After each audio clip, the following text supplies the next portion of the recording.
IPOB accuse federal government of abandoning Nnamdi Kanu's case amid adjournment.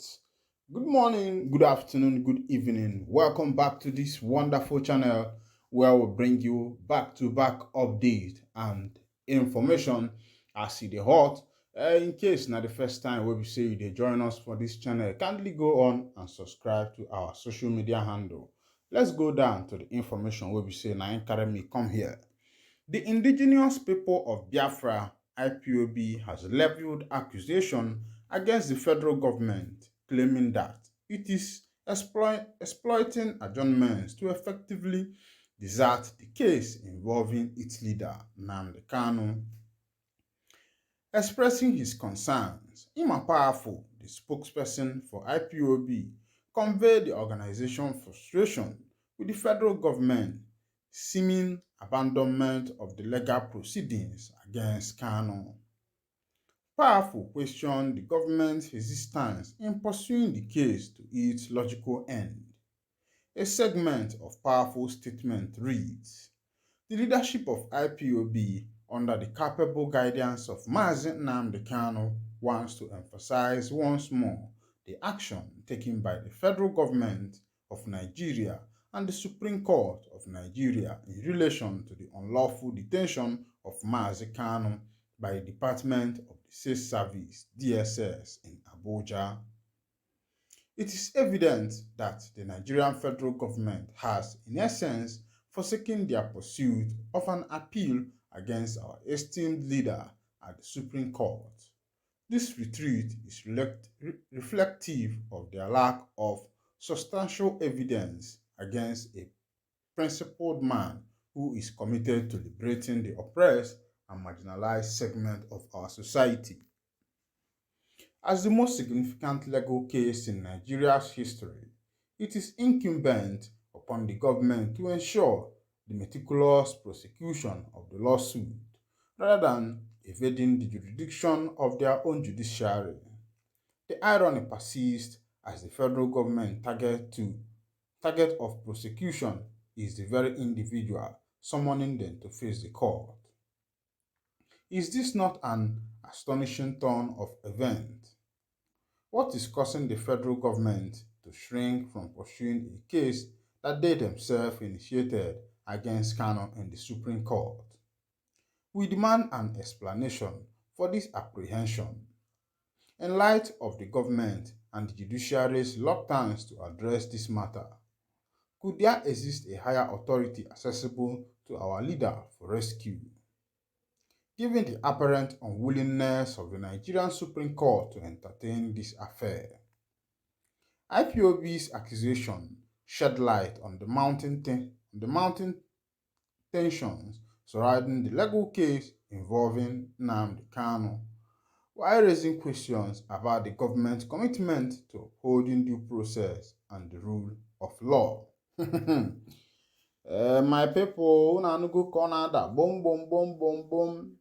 You get one song like that, Gozi Okeke those days around 2007.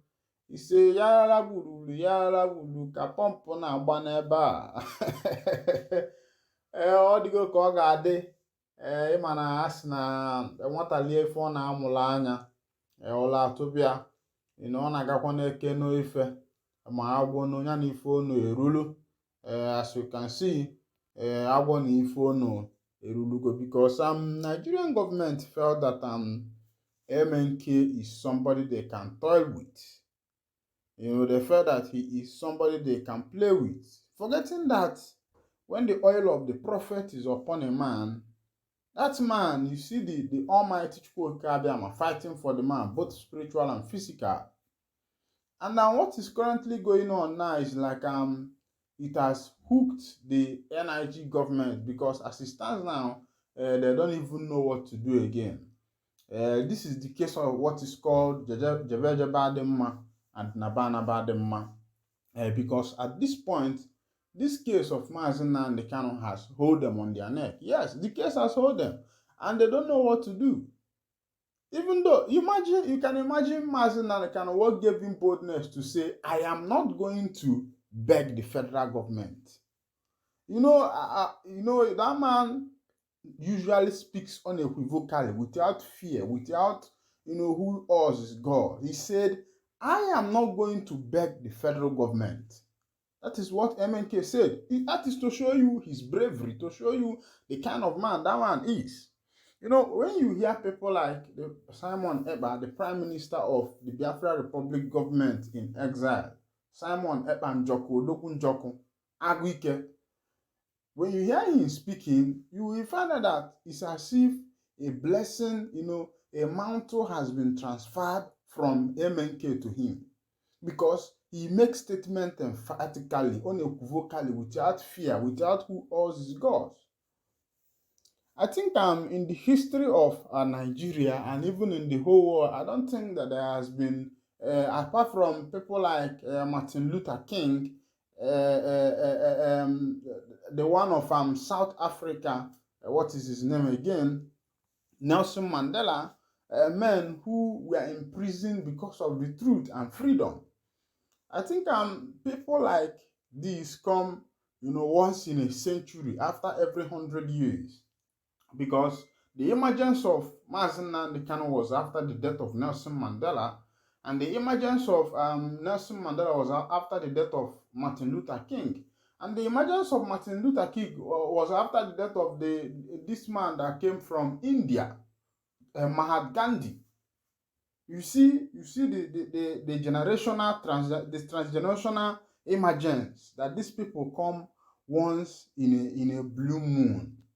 And whenever this kind of people appear in a generation, their mission is only one thing. Number one, how to know this kind of people is that they are selfless. Yes, they are selfless. What they are doing is not for themselves. They rather die for their nation than die for themselves. They rather share what they have than to eat alone. This is the kind of person Nnamdi Kanu is. It is not easy to be in the DSS detention for a long time. And even when the Ohaneze Ndi Igbo has decided to say, okay, we will sign a surety for you so that you can come out, the Southeast governors have started gathering for meetings. He said, I am not going to beg the federal government, because he knows his right. He's a man who knows his right. He's a man who understands the rules and regulations, who knows the constitution, who understand the law. When you understand the law, and he's a British brought up, because one thing that is happening in Africa is that African government have refused to follow what is stipulated on the book, that book that is called the Constitution, that leaders gathered together, wrote and stamped and say, this is what is going to be guiding us as far as leadership and rulership is concerned. This is what we are going to be following, and this is why Africa is having problems till date. I'm being honest with you. Africa will continue to have problems until they resolve to be following what is written according to the book. Because that book is the manual of the government. What the government has said, okay, this is how we are going to be doing things. And Africa have refused that they are not going to obey it. And that is why you are seeing coup everywhere. Mali did their own. Burkina Faso did their own. Now, Niger has done their own. Now it has reached Gabon and other countries who have done their own. And nobody knows what country is coming next. Of course, the Nigerian army has started sending out warning their soldiers that whoever that is not loyal to the government of President Bola Ahmed Tinubu, the person should, if the person does not find what is going on in the country favorable, that the person should resign from the army. It's not by giving warning. People that wants to do things will do things by themselves. It's not even by giving warning. Person that give warning itself might even be the one to do the thing. That's just the thing. So I think, and the best thing is that Africa should fall back to the rule of law. Nigeria should fall back to the rule of law. Let the judiciary do their work. Let the legislature do their work. Let the executive do their work as it is supposed to be done, so that there will be fairness in the governance of Africa. That's just the thing. And that's why people like Nnamdi Kanu, when they are speaking boldly And you'll be wondering, how come these men are speaking like this? These are men who have found the truth and they have decided that the truth will shine in the nation. Meanwhile, I'll be winding down the curtain here, and if this is your first time of joining us on this wonderful channel, kindly go ahead and subscribe to our channel, like, comment, share, and also remember to on your notification button so that whenever we enter, you will be the first who will collect our news. Thank you for listening. God bless you.